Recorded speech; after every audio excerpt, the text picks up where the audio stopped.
안녕하십니까, 야담선비입니다. 돈 두 깨미의 보은이라 무슨 사연이 있었는지 만나보러 가시죠. 옛날 경주에 김기현이라는 사람이 살았습니다. 집은 꽤 부유했으나 일찍 아버지를 여의고 홀어머니 밑에서 자랐는데 무예를 열심히 연마하여 과거에 당당히 급제를 하게 됩니다. 하지만 한 해가 다 지나가도록 벼슬길에는 나아가지 못하고 어느 날 친구가 찾아와서는 시골에 이렇게 처박혀 있으니 누가 자네를 알아주겠는가. 다들 한양의 권세가들을 찾아가 돈을 바치고 연주를 만들어 벼슬길에 나선다던데, 그 말을 들은 기현, 어머니를 설득하여 농가 밭을 팔아서는 1000꿰미의 돈을 마련하여 상경하게 됩니다. 한 전막에 머물면서 권세 있는 사람들을 만나보려 했지만 아는 사람 하나 없는 한양 땅에서 도무지 그 방도를 찾지 못하고 어쩔 수 없이 무작정 대갓집들을 찾아다니며 그 집의 청지기들과 어울려 술도 마시고 노름판에도 끼는 등 어떻게든 친분을 쌓아 권세가 대감들과 연주를 만들어 보려 했습니다.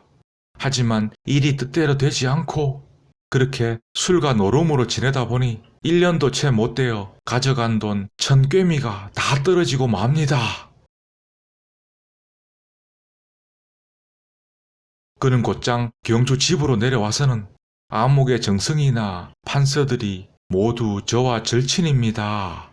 다시 1000꿰미의 돈을 가지고 올라가면 병사나 수사는 물론이고 고을 원자리는 언제든지 얻을 수 있습니다. 어머니가 이 말을 고지 듣고서는 남은 전답들과 가구들을 팔아 돈 1000꿰미를 마련해 줍니다. 기현 다시 그 돈을 가지고 상경하는데, 하지만 실속도 없이 또 돈을 낭비합니다. 1년이 채 못 되어 그 돈을 전부 탕진하게 되고 고향으로 돌아갈 면목도 없었기에 결국 한양에 눌러 앉아서는 사람을 보내 집에 돈을 독촉하는데, 마치 고을원이 되어 내일 모레 어디로 부임할 것처럼 꾸며댑니다. 어머니는 아들이 그렇게 낭비하며 허송세월 보내는 줄은 까마득히 모르고 살던 집까지 저당 잡혀서는 돈을 마련해 보내줍니다. 하지만 기현 또 속절없이 아무런 성과도 없이 시간만 축내고 있었는데 하루는 집에서 기별이 옵니다. 땅과 집, 노비를 전부 방매하고도 빚이 산더미처럼 쌓여 어머니와 처자가 이웃집 행랑에 새들어 산다는 그런 내용이었습니다. 기현 기가 막혀 탄식하는데, 내 이게 무슨 꼴인가. 한양에 올라온 지 수년이 지났음에도 고관들 낯짝이 어떻게 생겼는지도 모르고 공연히 늙은 어머니를 속여 재산만 다 탕진하고 말았구나. 분통한 마음을 억누르고 주섬주섬 행장을 정리해보니 아직도 7, 80꿰미의 돈이 남아 있었습니다. 이 돈을 여기서 쓰면 며칠 거리에 불과하지만 집에 가지고 내려가면 두세 달은 노친을 공양할 수 있으리라. 주모, 내일에는 고향으로 내려가려 하오. 마지막 저녁상이나 잘 차려주시구려. 그리고는 방으로 들어가려는데 객점 앞 길가에 초라한 몰골의 한 여인이 헐벗은 채 갓난아이를 안고 쪼그리고 앉아있는 모습이 눈에 들어옵니다. 그 모습이 너무나 애처로워 여인을 데리고 방으로 들어가는데, 차려 나온 밥상을 그 여인에게 물려주고는 속담에 옷 입은 거지는 얻어먹어도 벌거벗은 거지는 못 얻어먹는다 했소. 이 돈으로 허름한 적삼과 떨어진 치마라도 사입고 다니며 구걸을 하시오. 기현이 그렇게 2꿰미의 돈을 내어주자 여인 눈물만 하염없이 쏟아냅니다. 다음날 떠날 채비를 하는 기현. 사람이 저렇게 다 죽어가는데 부디 한 며칠만이라도 이 돈으로 잘 챙겨주시구려. 그리고는 주모한테 1꿰미의 돈을 건네줍니다. 함께 있던 여인이 또다시 감격해 펑펑 울면서 말하는데, 나리께서는 어디에 사는 누구십니까?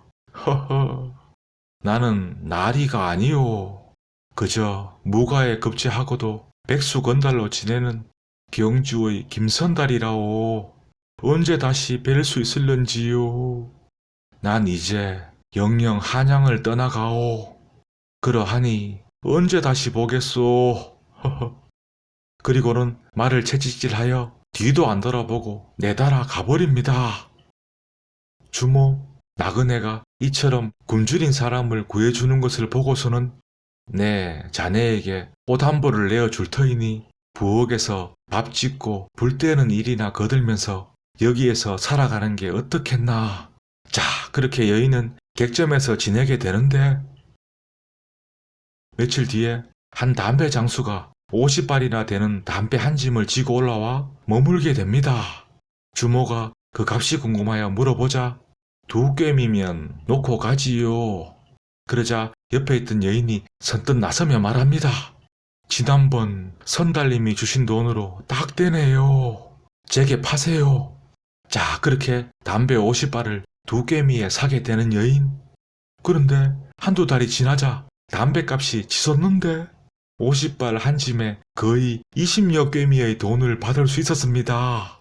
여인 그날부터 빈 객점 한 칸을 통째로 세내어서는 어물, 과일, 생강, 마늘, 치자 등을 버려놓고 팔기 시작했는데 그해 겨울에 가서는 여러 곳 이득을 보게 되었고 그 이듬해에는 수입이 점점 늘어나 이웃 객점으로도 점포를 늘리게 됩니다.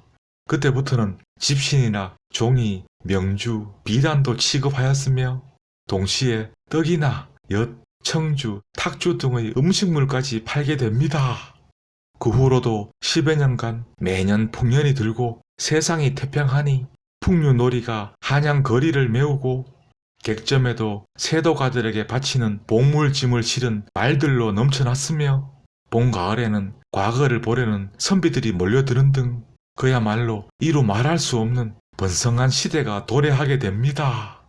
한양 인근의 객점들은 모두 날마다 수십 곱의 이문을 남겼는데 그 여인 또한 돈을 많이 벌어 재산이 수만 양으로 늘어납니다.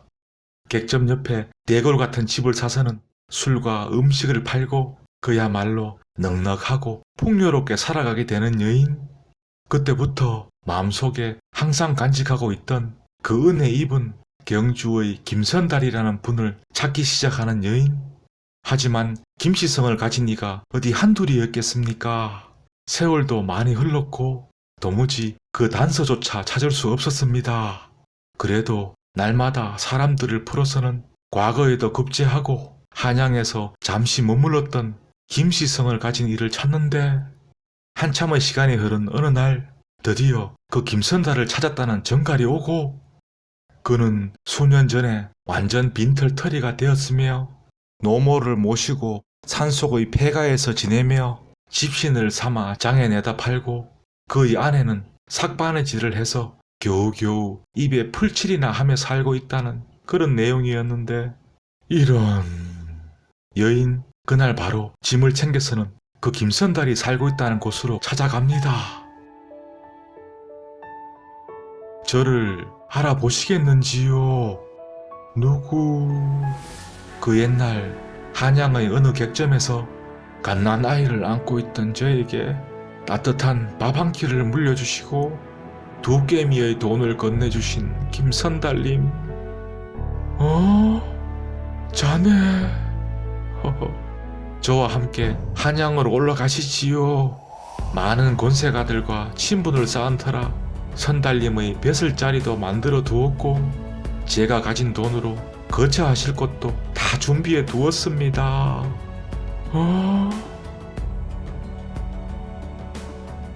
자, 여기가 선달님이 머무실 곳입니다. 그리고 그 괴짝을 한번 열어보시지요. 기연 괴짝을 열어보자. 좋기 1만 괭이는 될 것이옵니다. 그 옛날 저를 살려준 2괭이가 불어나 이렇게 되었답니다.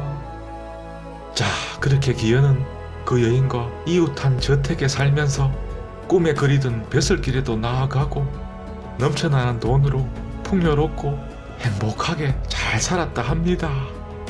한 끼의 밥과 2괭이의 돈, 비록 보잘것없고 하찮은 도움이라 생각될 수도 있겠지만 공공한 이에게는 목숨과 같은 것이기에 우리 모두도 작은 공덕이라도 베풀며 살아가 봅시다. 감사합니다.